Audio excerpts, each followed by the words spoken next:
championships that Ed Parker threw. And I was a student and a black belt under Ed Parker. I was so fascinated with Bruce Lee. And at that time, he stressed a lot of hand trapping, which comes from Wing Chun.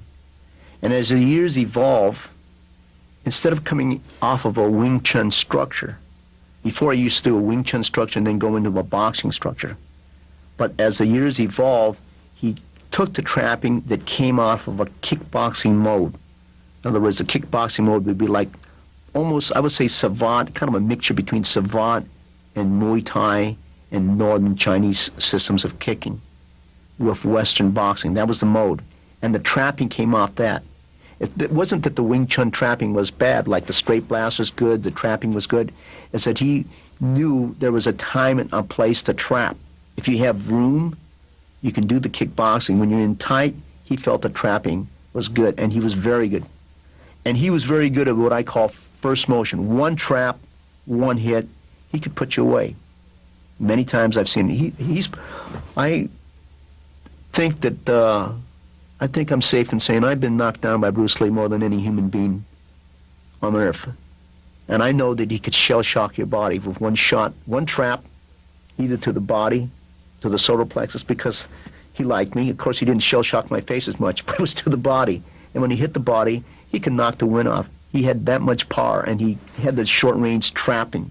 But that was mixed with Western boxing. In other words, he would come in, trap, go into sort of like Wing Chun hands, and then come out with Western boxing hands, or come out into a single leg tackle, or a double leg tackle, or a leg pickup. I can go outside to outside. So you block me here, so that's outside to outside. Then if I go like this, somehow I'm here, I split the middle, right. Then you can do that way, you block me, there you go. So you're outside, I'm off inside. But you also got your other hand too, right? Because there you go. So that's what something that you might do. And also, if I try to throw a hook, it's outside to outside. So the whole objective for me is to just practice a couple of things, because some of these are setups for me to kind of take the knowledge of the boxer and work it against them. So the first one, what I'm going to do is I'm going to do a back fist. So that forces you, so that forces that right there, right? So I come here, it's a shot to the groin. See what? So that's going to be my first drill move. And these drills I just want to do about 10 to 20 times for that. What's happening is that I'm getting my feet, you're blocking it, and then I'm following it up, you see? So here we go. So back fist, boom. You see, and I want you to try to respond, like, you know, in the sense that you're here, boom, boom. And you see, and I come here. 3, 4, 5, 6, 8, 9, 10. Okay, and you see, the thing is, there's 3 attacks, right? I come here first. Right. Also, you're block that, but then I might come right here. Right. What normally would you do? And then I come right there. So again, this is a street fight situation. So I'm baiting you up here, boom. You see? Now, here's what happens. That's a 3-pointer, right? Now I'm gonna do a 2-pointer. So what I'm gonna do is I'm gonna do a fit. I go back this, and then go right there. So that's gonna be my next one. So 1, 2, 3, 4, 5, 6, 7, 8, 9, 7. Now, obviously, the third one I'm going to do. So, my objective is to now try to actually hit your eyes and then follow up in my own to that area in case I don't hit it. So you want to block it or yeah, you're doing whatever you want to do. So now this time, I might go here. Right. I might go here. I might go straight down the middle where it's even like I'm not angling. But the thing is that your objective is to slap it so that no matter what happens, I still go down. You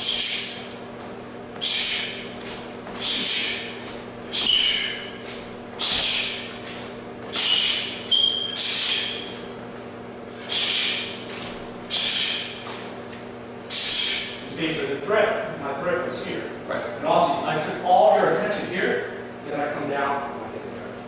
So it's not another position or hand. Yeah, and that's the thing, because this whole series is all about you defending your face. But then you never think about me doing what's called shot throw, but I go here, when I reverse down, I hit the family jewels. Right.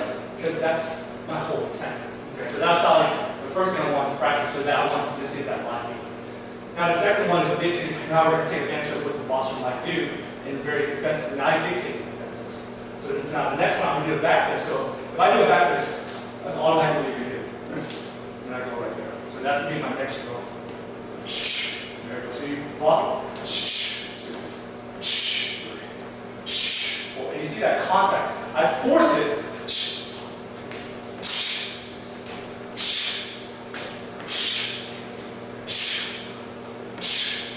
So that's one. Now I'm going to do the other one where that's known as lopsided holding hand. So another one I can do, if I set you up with the back fist, I do the top side. So keep your other hand up because later we're going to introduce this kind of stuff.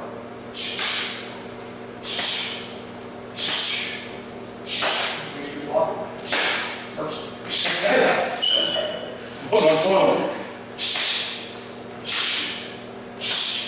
Okay, so we know, so you see how I dictate, if I throw a jab or a hook, you might parry it. But if I throw a back fist or a chop, your tendency is to, oh, I'm just going to cover. Right? Now, this one now, we're going to go into the run where I want you to parry it, okay? So I'm just throwing a jab. So again, if you're parrying it with your lead hand, right? Yeah, so that's exactly what I want you to do. So I'm trying to throw your face and parry. So on this one, the setup is I throw, you see what I just did? So I come here, and this is known as a loud signature, meaning when you push it down, I come up. Okay. So even without the other hand moving it out of this, I feel your energy and I score like that. But I know that you might be a really good boxer, you might be able to pull that hand back in time to block. So then I go extra insurance right there. So that's going to be my next thing.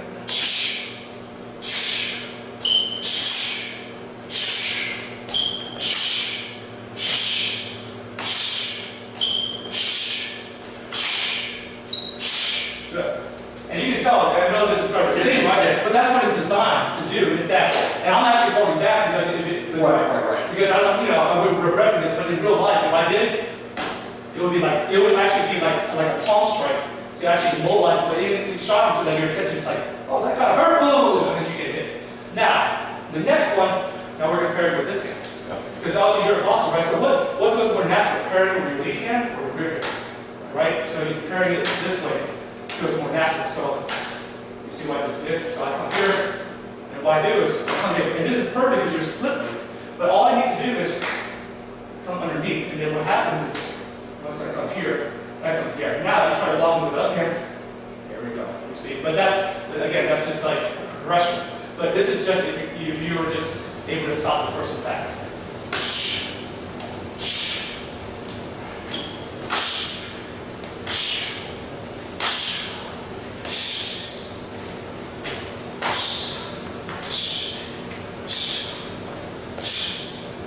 All right, so now we're going to do the outside hands, right? So now here, if I throw a hook, right? This naturally would be here to block. So on this one, what I would do is, this one makes sense, right? And then if I did this, everything's okay? Yeah. Okay. And I want to do this where I'm just like coming here to box out. So what I would do is I would hook, pull his hand, and then strike. Because if it's a definitive hand that's blocking, boom, boom. That would be the energy I would feel, depending on what you do. So.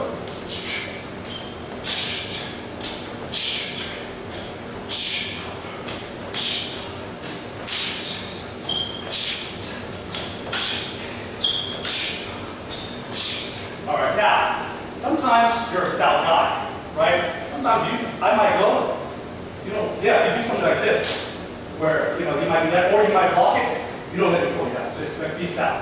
So that's not a win for me, because you're heavier than me, you're talking, maybe you're stronger than me. So if I do this and you block it, you see? Now, technically, what I would do is here, and it goes right there. So that's low. So make sure you keep this hand up, because I want them to see that even though if I come here, boom, I can go there, or boom, right up, okay?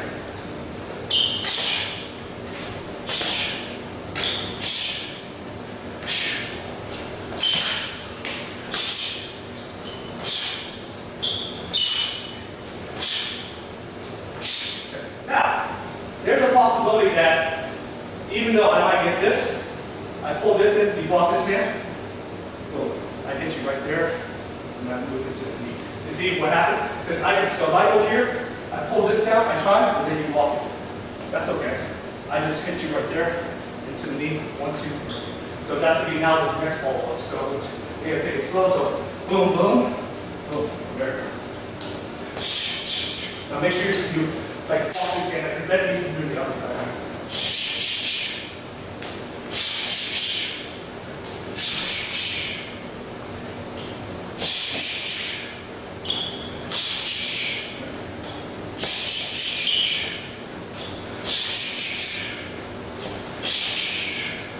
Block it.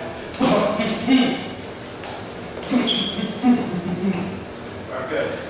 Alright, so those are the drills. So now we'll talk. You can take off the collar. I just want to make sure that if I did any BGs, that nothing happened. Alright, guys. So I got Joe, good old Joe.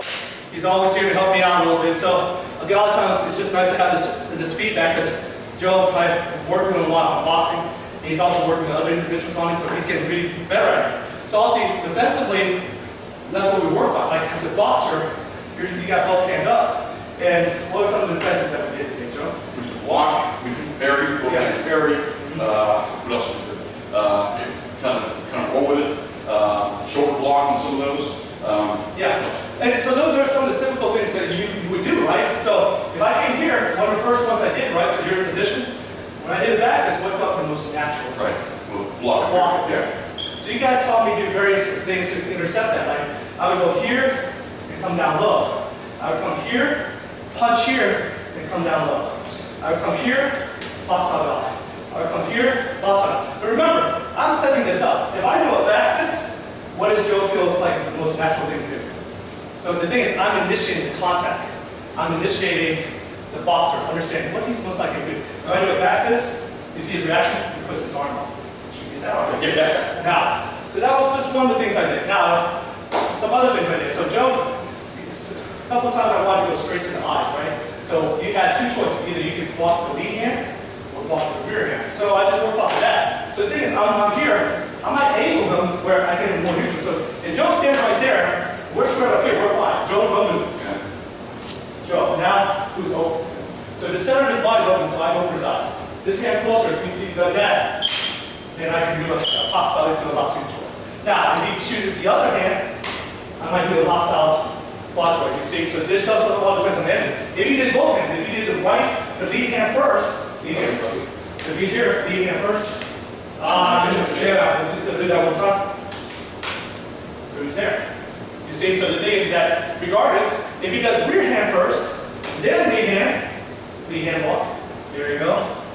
That's open for the joust out hands. Let's do that one more time. So again, because sometimes that might happen. You might catch him with the rear hand. Well, that's lead hand. So rear hand. What's your rear hand? Right. So you catch it there. Right. Then you block it here. You see, so the thing is that regardless rear hand, lead hand, rear hand, I have my reactionary movement that I want to do that. Where we toss it out, joust out. Now, let's see, and then the last one was another outside to outside. So right here, I throw a hook or a palm strike, right?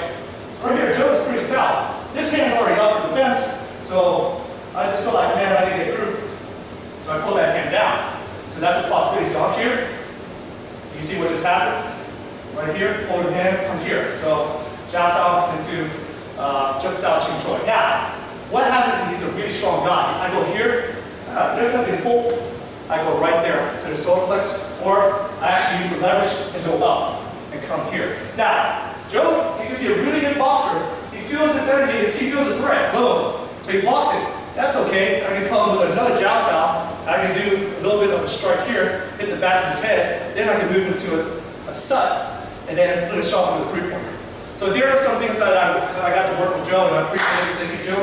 As always, and that's just goes to show you that the John Gung Fu, John JKD system that Bruce Lee developed, he put a tremendous amount of elements when it came to boxers, how they block, how they move, where was their tendencies, where their cadence when it comes to offense, defense, and footwork. So obviously, if you generate the offense, wouldn't you generate the defense and counters to anticipate that player?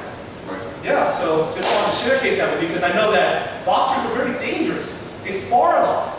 So, that's the thing. They're testing their capabilities and whether or not you are also drilling at least figuring out strategies against them and learning the system, that's up to you. And in this video, I just wanted to incorporate some of the trapping that I was doing that was designed by Sijo Bruce Lee's system to go against the boxer, the Thai practitioner, or even Panatuki in sense of Filipino martial arts as well. All right, Joe, thank you very much.